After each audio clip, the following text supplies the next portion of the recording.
الحمد لله وكفى وسلام على عباده الذين اصطفى أما بعد فأعوذ بالله من الشيطان الرجيم بسم الله الرحمن الرحيم كيف تكفرون بالله وكنتم أمواتا فأحياكم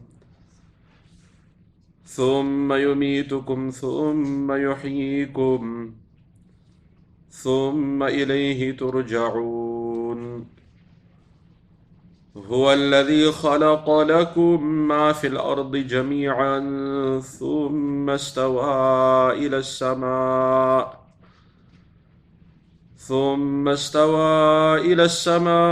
فسواهن 7 سماوات وهو بكل شيء عليم صدق الله العظيم. Ayat number 28 and 29 of Surat Baqarah. In these ayat, Allah subhanahu wa ta'ala, in ayat number 28, He is posing a question to the disbelievers, to the kuffar. كيف تكفرون? How can you disbelieve? Billah, in Allah subhanahu wa ta'ala. وَكُنْتُمْ أَمْوَاتًا, when there was a time where you were dead, you were nothing. فَأَحْيَاكُمْ, then we gave you life. ثُمَّ يُمِيتُكُمْ, then a time is coming where we're going to cause you death. ثُمَّ يُحْيِيكُمْ, after that death, we're going to give you back life. ثُمَّ إِلَيْهِ تُرْجَعُونَ, then you will return back to us, to Allah subhanahu wa ta'ala is our return. This address comes after the attributes of the fasiqeen, going back some 2 ayat, ayat number 26. At the ending of ayat number 26, the fact was mentioned that this Quran, this Kalamullah, it becomes a means of misguidance and error for those who are fasiqeen. Their hearts and their minds and their thought process cannot understand the hikmah and the wisdom behind this kalam, this book of Allah subhanahu wa ta'ala. They, because of their arrogance and their evil qualities, their disobedience to Allah subhanahu wa ta'ala, it becomes difficult for them to take benefit from the kalamullah.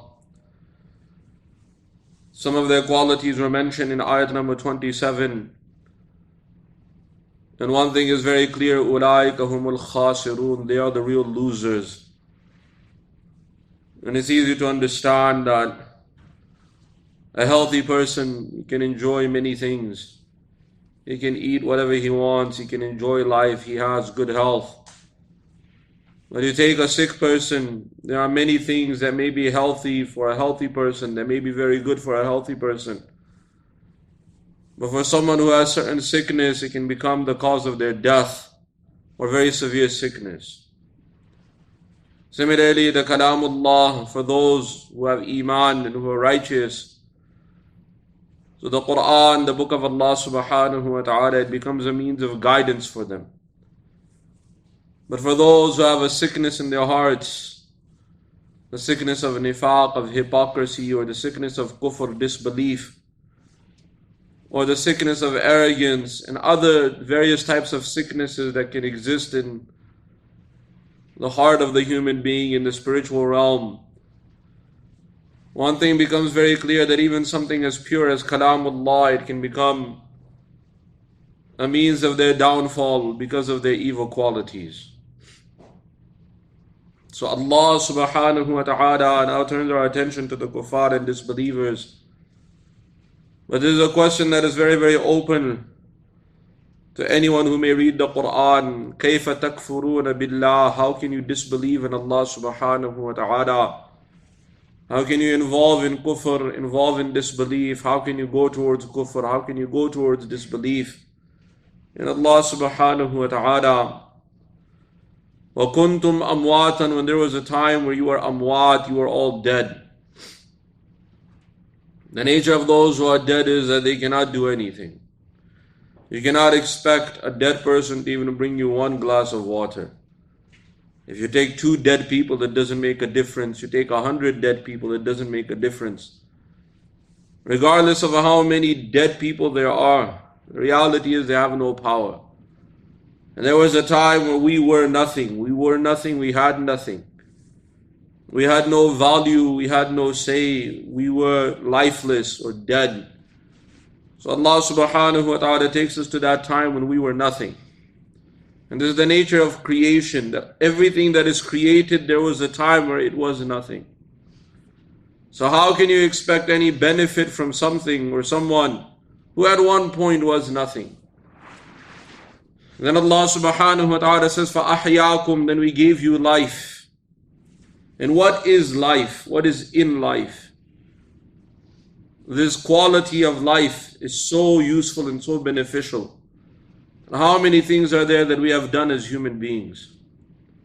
How many things we have done individually, and how many things we have done as a family, how many things we have done as a community, and how many things we have done as humanity. Individually, how many things we're able to do, how many things we're able to process, from the food that we taste and consume, to the day-to-day life that we use, all of these favors and these bounties of Allah subhanahu wa ta'ala. And how useful and beneficial one bounty is. Sight, hearing, understanding, depth, movement.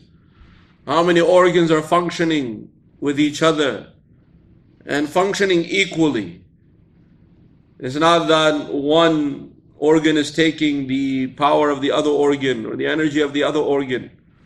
No, Allah subhanahu wa ta'ala has brought this equilibrium inside the human body. Everything is functioning perfectly. And Allah subhanahu wa ta'ala has made all of this function for our benefit. How many things are working for our benefit? Sometimes we think we are benefiting. One morsel of food, what process it goes through. The only control we have is to chew it and swallow it. After that, it's out of our control. That morsel can become beneficial, a means of energy, a means of life. Or it can kill us. It can become a means of our destruction and poison. So Allah subhanahu wa ta'ala has taken it out of our control after that. Even swallowing, we don't have control over. It's an automatic process. Just imagine if we had to swallow every morsel. If you had to take your finger and push your morsel down. How difficult eating. We would get tired of eating, Allah subhanahu wa ta'ala has made it so easy for us. Not only that, what is beneficial and useful for us that would give us some entertainment, Allah subhanahu wa ta'ala allowed us to do it. The chewing and the tasting and all of this. And how many morsels we have chewed and we have swallowed, and yet we have chewed so many things. Very, very tough material, sometimes tough meat or tough items. Things are very, very difficult to chew.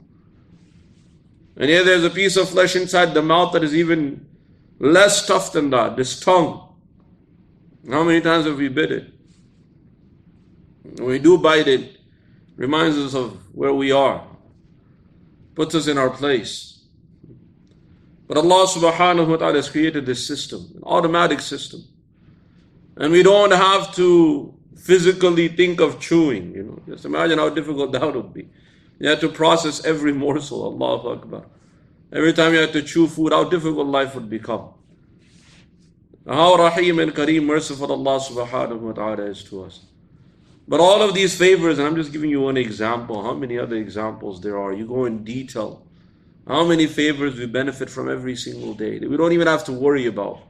They're automatic, from our heartbeat to our livers, to our kidneys, to our sight and hearing, our thoughts, our memories. How many things Allah subhanahu wa ta'ala has done automatic for us? And not one day, not 2 days. How many days in the year? How many years we're alive? All of this working, Allah subhanahu wa ta'ala has allowed it to work. When we say life, what is there in life? How many things we're able to do? You take this life out, what's left?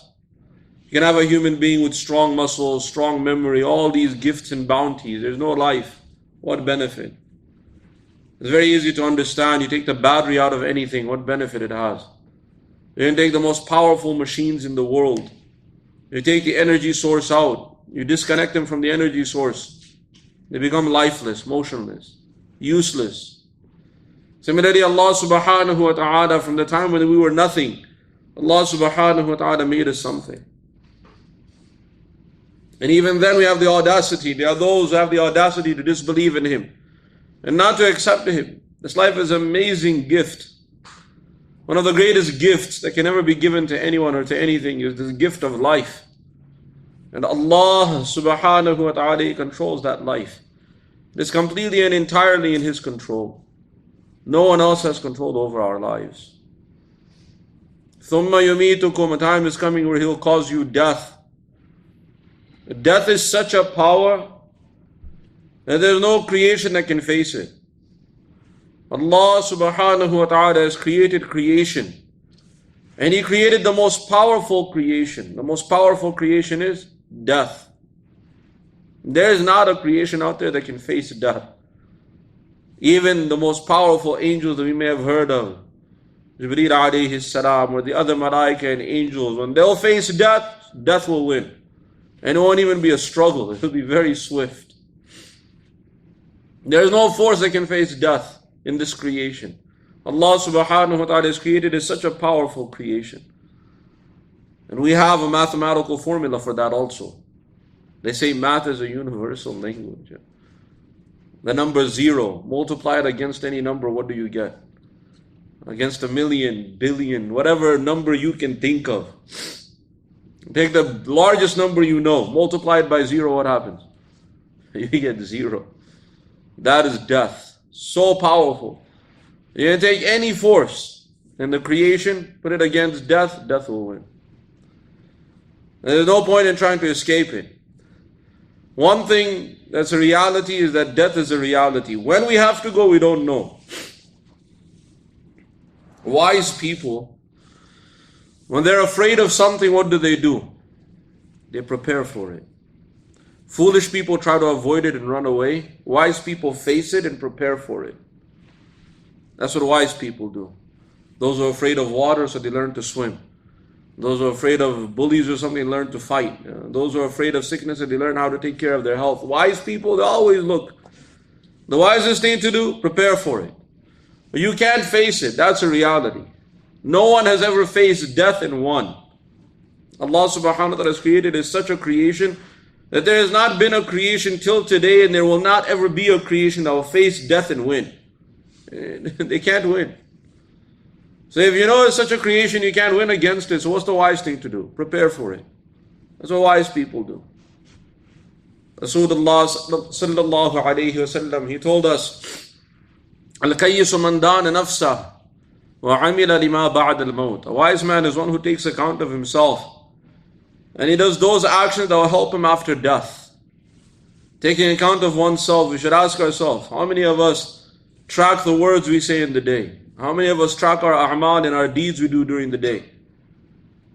Some of the wise, righteous, awliya, friends of Allah subhanahu wa ta'ala, sometimes they used to sit down and they used to write down what words they said. And maybe so I said something that might have hurt someone's feelings.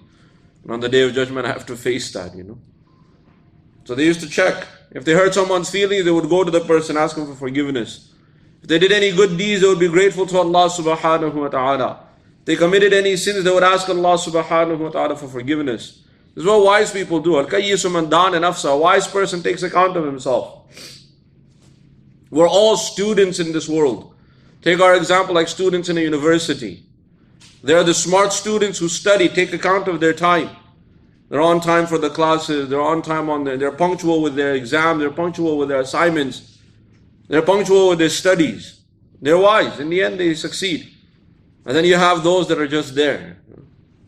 They're not punctual with anything, nor do they care about anything. And we know how long. They spend many, many years. In the end, they get tired and frustrated. Wise people, they take account of themselves. The same formula applies in this beautiful deed. The wise people, they take account of themselves. What have I done today? What a'mal did I perform today? What words did I say today?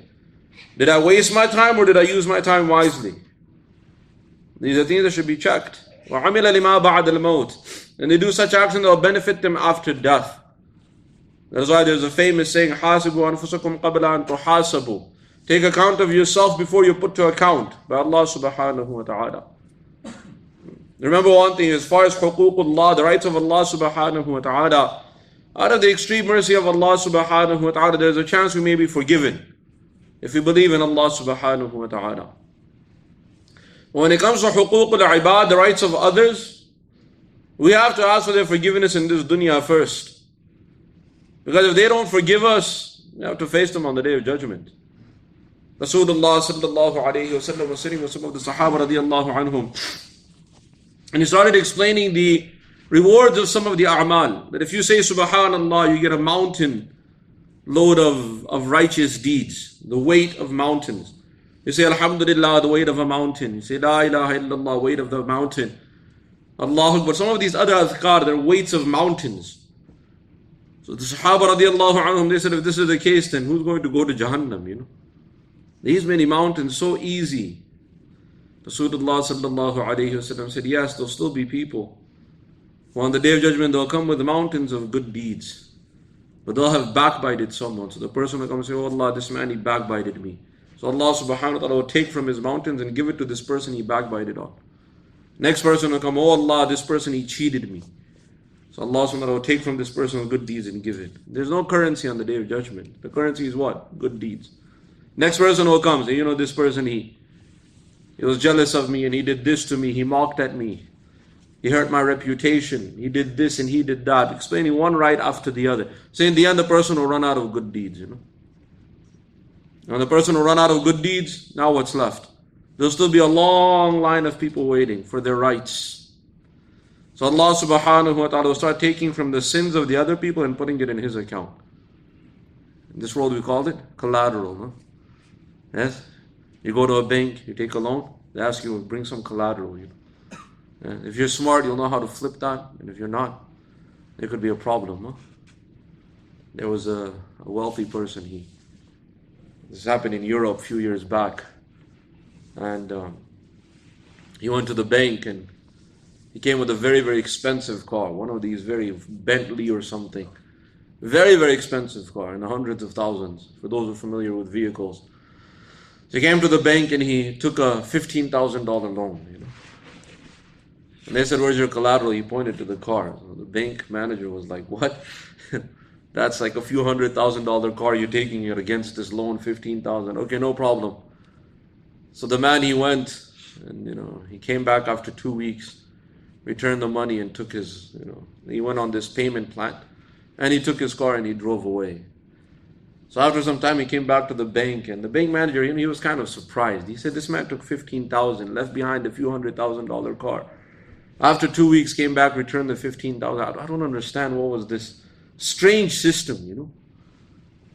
So he asked the person, he said, you know, you came back a few weeks back, you dropped off such an expensive car.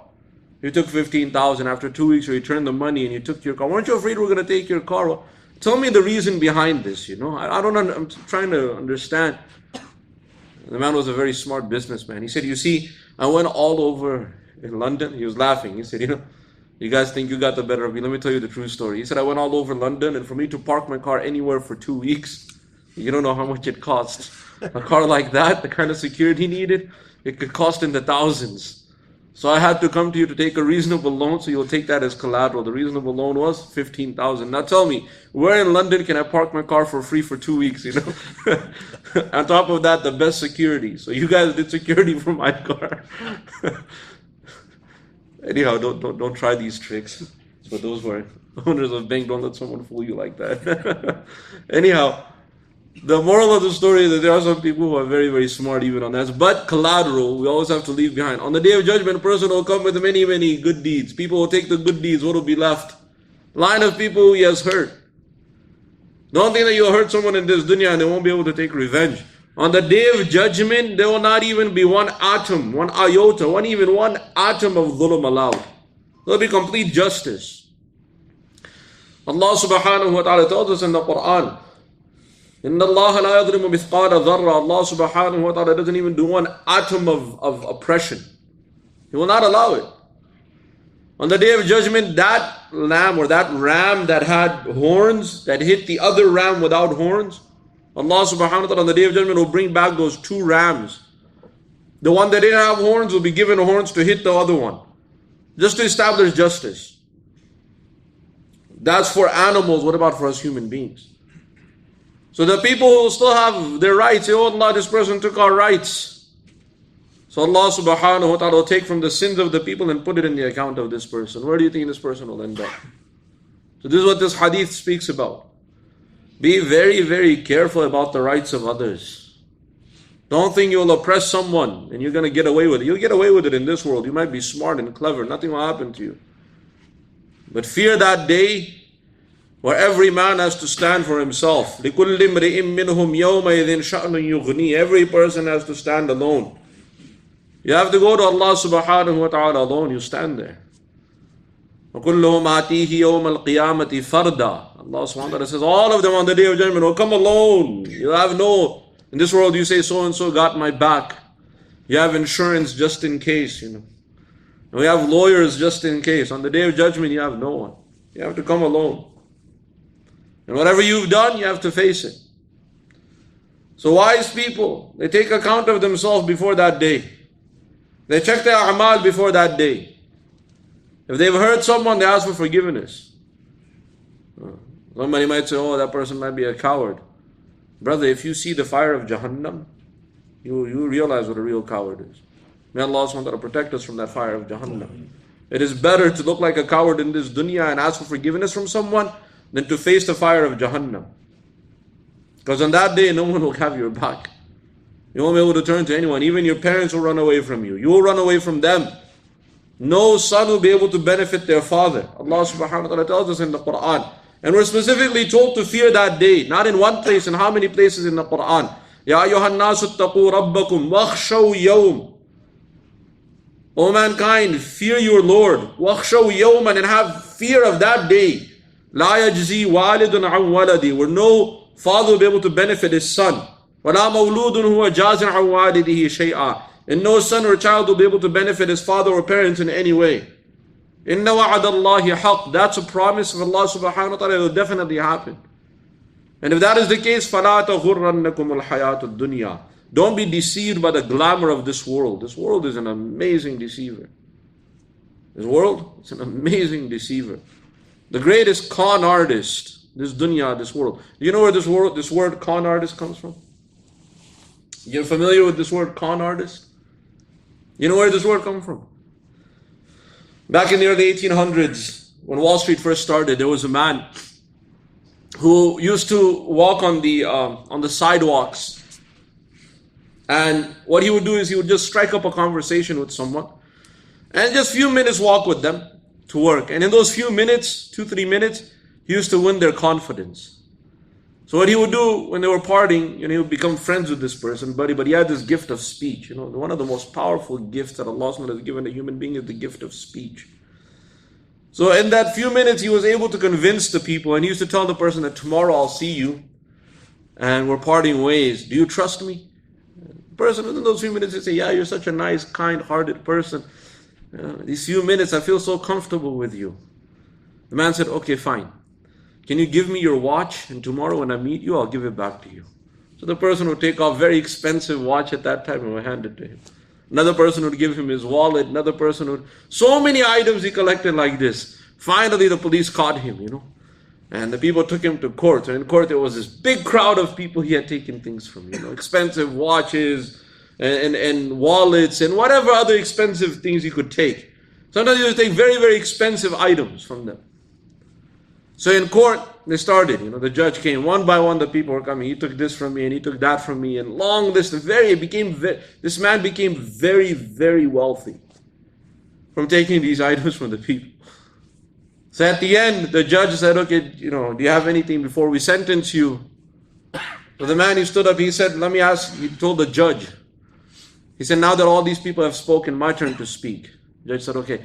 He said, oh judge, ask these people, did I steal the items from them or did they hand the item to me? Did I steal it? I asked them to give it to me, they gave it to me. So the judge asked all the people, did you give it to him or did he steal it? He said, no, we gave it to him. So the man said, okay, if they gave it to me, what crime have I done?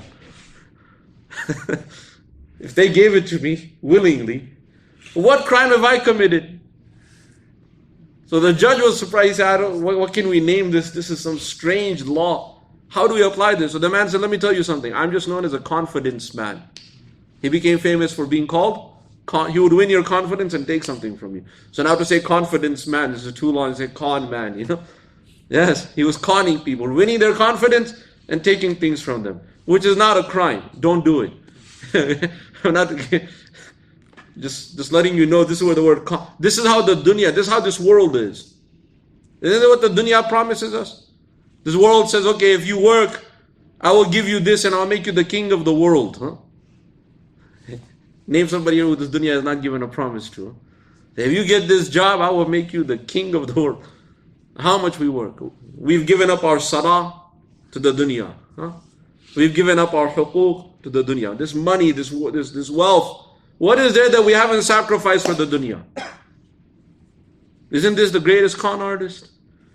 And the dunya just simply gave us these false promises. We have willingly fell for this dunya, the glamour. This is what تَغُرَّنَّكُمُ الْحَيَاةُ الدُّنْيَا means. This is what this ayat Allah SWT is telling us. فَلَا تَغُرَّنَّكُمُ الْحَيَاةُ الدُّنْيا. Do not be deceived by the deception of this world. This world gives us these promises and we fall for it. So on the day of judgment, when we have to face all of the people we have hurt, it is better that in this dunya and this world we ask their forgiveness. We should ask them. Otherwise, on the day of judgment, we have a very, very difficult time. May Allah subhanahu wa ta'ala give all of us understanding and give us the tawfiq to practice His deen. وَمَا عَلَيْنَا إِلَّا الْبَلَاغُ. Alhamdulillahi Rabbil Alameen. Wassalatu wassalamu ala Sayyidil Mursaleen. وعلى آله وأصحابه أجمعين. ربنا تقبل منا إنك أنت السميع العليم وتب علينا إنك أنت التواب الرحيم. اللهم نور قلوبنا بالقرآن وزين أخلاقنا بالقرآن ونجنا من النار بالقرآن وادخلنا في الجنة بالقرآن. اللهم اجعل القرآن لنا في الدنيا قرينا وفي القبر مونسا وعلى الصراط نورا وفي الجنة رفيقا ومن النار سترا وحجابا. ربنا آتنا في الدنيا حسنة وفي الآخرة حسنة وقنا عذاب النار. وصلى الله تعالى على خير خلقه محمد وعلى آله وأصحابه أجمعين برحمتك يا أرحم الراحمين.